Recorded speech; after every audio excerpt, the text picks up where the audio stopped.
Hello, this is Kathleen Kyler, your instructor, and I'm back again with another lecture. This one is on the poem The Mouse's Petition.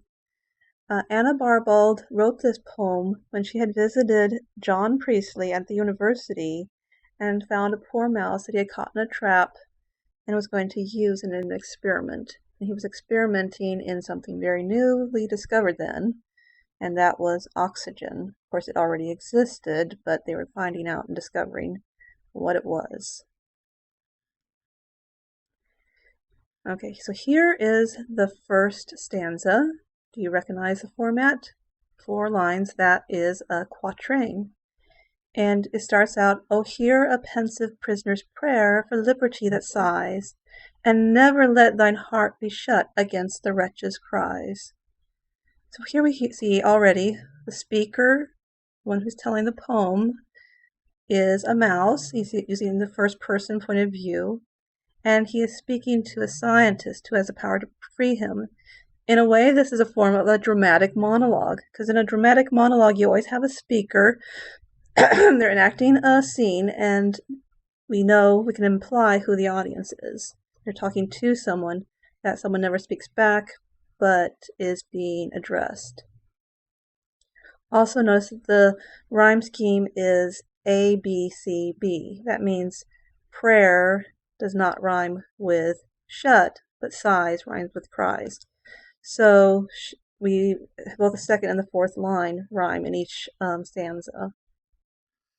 I want you to look, as we go through this poem, I want you to pay attention to the different appeals the mouse uses to try to convince the scientist to free him. First of all, one of the things that he appeals to is the popular theme of the period, liberty. The idea, this was kind of new at this time, the idea that people could be born with a right to be free. Before that, remember, people could be born into slavery, people are born into serfdom, people are born to be commoners or to be royalty. You are what you are born.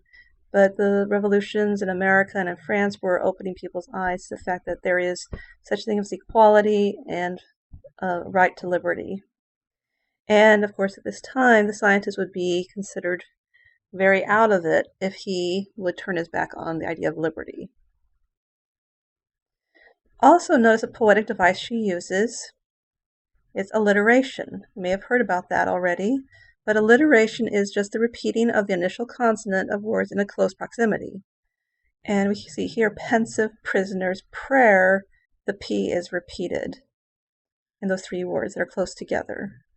That's a poetic device that helps add, makes the poem more memorable. When you hear something that has repetition in it, it helps you keep it in your mind. The second stanza, "For here forlorn and sad I sit within the wiry grate, and tremble at the approaching morn, which brings impending fate." Now here, Anna Barbauld is kind of painting a picture of a prisoner, maybe in a London Tower awaiting the headsman's axe, or maybe even reminiscent of the captives in the Bastille who were awaiting the guillotine during the French Revolution. Of course, really, it's a mouse in a cage about to be sacrificed for the sake of experimentation, but we can also see that mouse as representing prisoners at the mercy of a king or a lord, and the petition needs to be made to free him. "If e'er thy breast with freedom glowed, and spurned a tyrant's chain, let not thy strong oppressive force a free-born mouse detain." And again, we're appealing to the sense of freedom, the idea that the tyrant is bad. People don't want to be a tyrant. You don't want to be oppressive. Even to think that at this time the slavery was a big issue, and people were also petitioning to end slavery in England. And it's interesting to note that slavery did end in England long before it did in the United States. So also this idea is coming, is pretty interesting here. The scientist does not want to be a tyrant, and this concept that people could be born free that they have certain rights. That was a very new but popular concept at the time. Oh, do not stain with guiltless blood thy hospitable hearth, nor triumph that thy wiles betrayed a prize so little worth. Okay, so here the appeal is the mouse is innocent. Why would you kill somebody who was innocent? Why would you punish someone who did not deserve to be punished? And why would you mess up your beautiful home and cause guilt to come upon your beautiful home just for the sake of this little mouse? Also, the idea about betrayed. No one wants to be a traitor. No one wants to betray someone. And this ironic twist. You're so smart, you're so wise, you're so powerful. Well, what is so smart and so powerful about overcoming a little tiny mouse? That doesn't take any smarts. It doesn't show you that you're big or powerful. It just shows that you are mean and a bully, right? So what triumph is there in a big and clever human overcoming something so small and helpless? It's not a triumph at all. In fact, it's a shame. So that's another appeal that the mouse uses. The scattered gleanings of a feast my frugal meals supply, but if thine unrelenting heart that slender boon deny. Oh, that was very powerful right there, because they're saying unrelenting heart. What a big meaning, not to let this mouse have this little tiny crumb of food, and that's all he would need to keep himself alive. The cheerful light, the vital air are blessings widely given. Let nature's commoners enjoy the common gifts of heaven. Again, very powerful. First of all, it is not a great sacrifice to let the mouse live. It doesn't take much. And the scientist would be unrelenting to not allow him to live. And this idea that freedom is not something that can be given by a human being. It's something that's given by God. We are created to be free. So what right does a scientist have to keep that from him? And interestingly here, the mouse is now aligning himself with commoners in England. The mouse is representing commoners in England who have at that time very few rights. This is pretty clever of Barbauld. She's using the mouse to say something about unfair treatment of commoners in England. But she's being sneaky about it because she's using this little mouse. So people could be thinking, oh, isn't that cute? Poor little mouse, ha ha ha. But without knowing it, they're finding out something about themselves and how they've been treating commoners. And then the mouse turns the tables again. The well-taught philosophic mind to all compassion gives, casts round the world an equal eye, and feels for all that lives. This is a very interesting little appeal because the mouse is thinking about his audience. His audience is a scientist, and a scientist, of course, wants to be thought of as intelligent. And that's what it means by philosophic, someone who engages in deep thought. If you are really intelligent, you will be compassionate, and you will be just. You'll be fair. You'll treat all things equally. So if you're smart, then you will be compassionate and just. And then it goes into this at this time in the Romantic period. There was a lot of talk about reincarnation going around. People were starting to try to debate about that. So if mind, as ancient sages taught, a never-dying flame, still shifts through matter's varying forms, in every form the same, beware lest in the worm you crush a brother's soul you find, and tremble lest thy luckless hand dislodge a kindred mind. So, just in case reincarnation is real, if you kill me, you could be killing a friend or a relative. You don't want to kill something that could eventually become some intelligent friend, or in a future life become somebody who might be an important figure, right?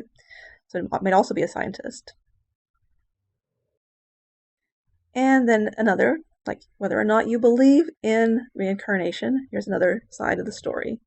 Or if this transient gleam of day be all of life we share, let pity plead within thy breast, that little all to spare.